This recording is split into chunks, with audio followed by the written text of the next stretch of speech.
We can almost give kudos to, President Obama on that national government institutional level of saying, how can we help families have better health care? How can we help families have pre-kindergarten and kindergarten for everyone within the society, so that hopefully that would impact the criminal justice system in a different way.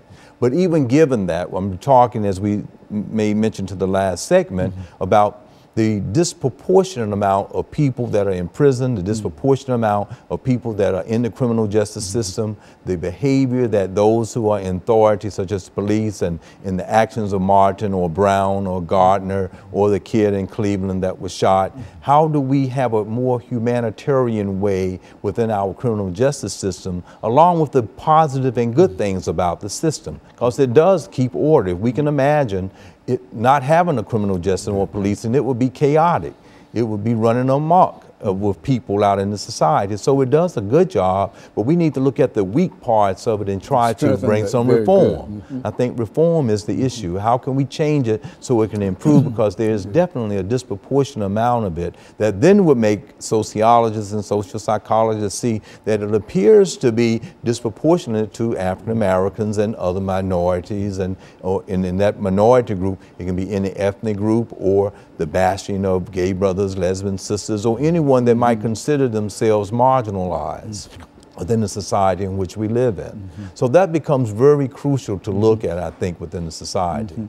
You know, Dr. Sanford, let's look at some of the solutions. I would imagine that you've been involved with a large number of folks dealing with solutions and et cetera. Yes. Let's use the rest of this time to think in terms of how do we move toward solving some of the issues that we have here. Certainly we can't do it on this show, but at least give us some ideas to the path that we could possibly take in terms of trying to bring some answers to some of the problems that we have. Yes. Well, just as I would like to share, as I open up with my experience of working with the National Organization of Black Law Enforcement Executives, just as this chief of police here in Davidson County convened with other ministers, and we had a discussion about the Ferguson issue so that people could have some clarity about community type of service from policing and how that could possibly not occur here and be proactive. So one of the solutions, I think, is having a good community relationship with authorities such as the police officers and the mayor and that group of people, so that we can have some continuity on understanding the issue, the concern, and the problems within the community. Second, coming from that framework of law enforcement agencies, we have to understand that really there is a lot of deviance because of the low income, because of family breakdown. People are being deviant. They might have more weaponry out in the community than even the police force. So I can see how they can go into situations and be very fearful when they go in there. I think we would be too.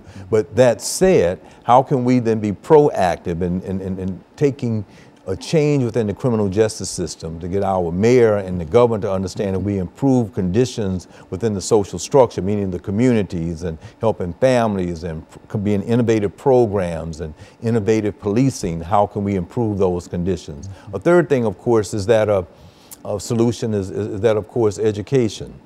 And I think from pre-kindergarten through high school, how can we better inform our kids about what happened in the past so that we can have a better type of society presently?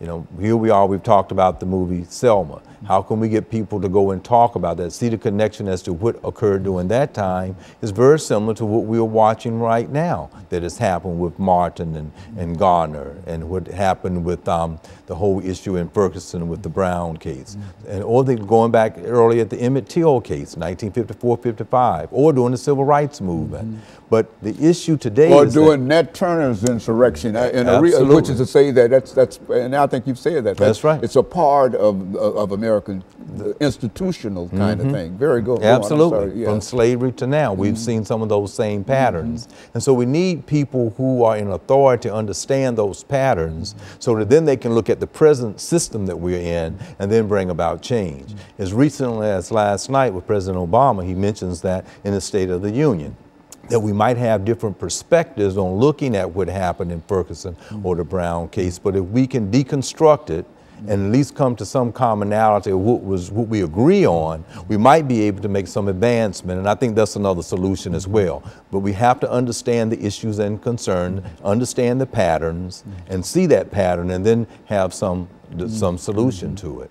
And then understand that race is still a part of social structure. It's a part of the American value system. When we think in terms of how we value education, how we value science and going to Mars, people in America value racism. I mean, it's a part of this society, and we have to understand that to then say we still need programs to deal with it. Absolutely, but you have to understand. It's not going away, but you can mitigate it with certain programs and certain attitudes and understandings and acceptance. Absolutely. Very good. But we have to understand it as a solution. And what has happened here in America historically, we like to sweep it under the rug, so to speak, or not to have a true dialogue. When I say true dialogue, I mean, we have to understand the terms, the concepts of what is prejudice, what is stratification, what are some of the disparities of someone who has and someone who doesn't have. One of the questions I might ask sometimes in my class, why would someone spend $15,000 to $20,000 to send their kids to a first grade, second grade elementary school, so that they can be in a social environment where just the kids are reinforcing learning in the same way. They don't have to be ostracized by trying to be a good student. And that's what they are spending it for. Can't be too much content different, but how can we have systems like that that can help that infrastructure of everyone that goes to the public schools in the same way? So that would then help the criminal justice system. There might be some interplay with police officers going into the public just in their regular clothes, helping out with coaching, helping out with doing it so they can see that authority figures are there to help, not to be someone, an agent against them. So we need to come up with innovative types of solutions, and I think it's all in the understanding of it, the history and the social science of understanding the problem.